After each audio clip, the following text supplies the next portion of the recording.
Greetings from Joyelle and Happy New Year. I just want to say thank you. Thanks for serving with us past year. It's been exciting to see how God's changed lives. In fact, I just heard from one of our release time volunteers a great story.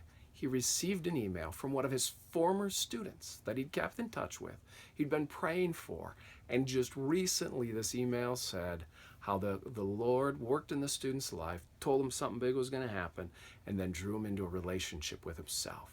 You see, these things don't always happen right away. And I know sometimes when we're serving week after week, we don't always see God work in the lives. And it's encouraging to hear these stories.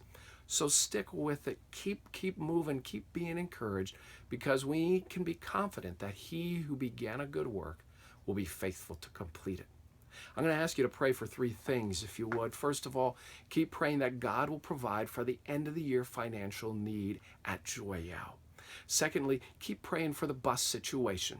The Attorney General decided to oppose the brief and the request for summary judgment, which means things are still in our favor. It just means they're going to drag on a little longer until we get a final decision.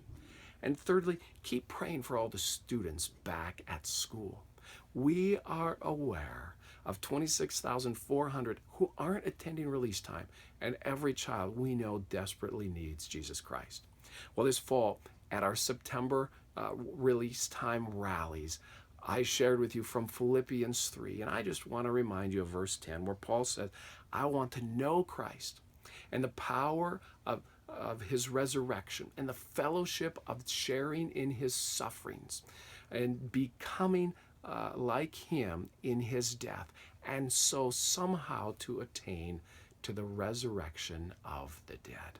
Those are some exciting things, that we get to become like Jesus, that students get to become like Jesus. Thank you for serving with us. Have a happy new year.